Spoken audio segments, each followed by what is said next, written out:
On this James the Bike Guy, we're doing something a little bit different. I'm reaching into the archives of old bikes that I used to have to fill some of this quarantine time with uploads for you guys. So what we have here is an old video that I took. Unfortunately, the audio didn't record with the video, and I've since sold this bike, so it's found a new home. This was the first year the Diverge came out, and this is actually the carbon framed version. This would have been the Sport Carbon, and it was actually a women's colorway, but I ended up going with this because I really just wanted a frame set, and it was less expensive for me to buy the entire bike than just a frame set and part some things out. So I got this custom painted where the black portions used to be a kiwi color, and then I custom built it with all these other parts. First would be, I've got my Specialized S-Works chicane saddle that I love on the Cobble Gobbler seat post, which is a carbon seat post with 25 mils of compression there. You've got some carbon S-Works rib cages, so pretty nice carbon cages. But this bike is set up in a 1x drivetrain.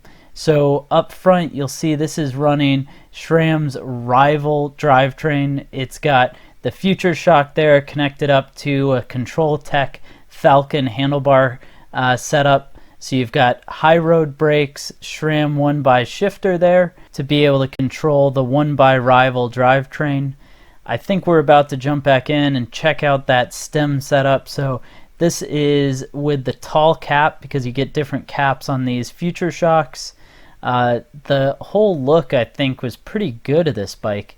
Now, if we jump down and we start taking a look at the drivetrain, this is going to be an FSA SLK 1x crank. I was running this with a 42-tooth chainring, some EC flash pedals. In back, we've got the rival 1x with an 1142 11-speed cassette.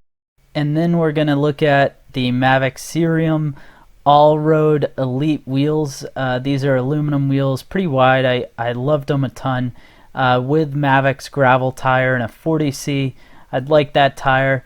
Of course, it's got flat mount disc brakes, 160mm rotors front and rear.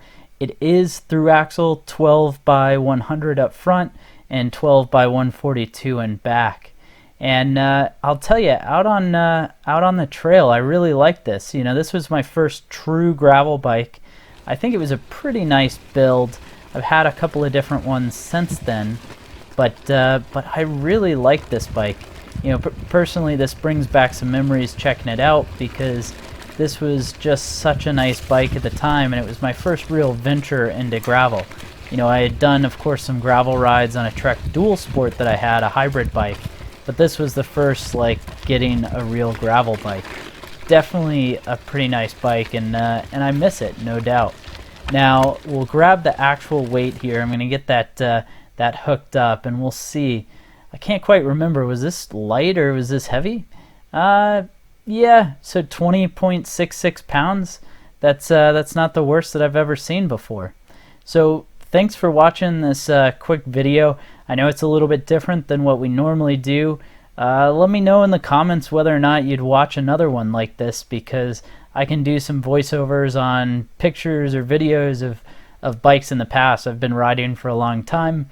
If it was no good, definitely let me know that in the comments down below as well. That way I'll avoid it in the future and you won't have to watch it. Well, thanks for watching. Be sure to hit that subscribe button if you liked it. Give a thumbs up, and definitely see you in the next video.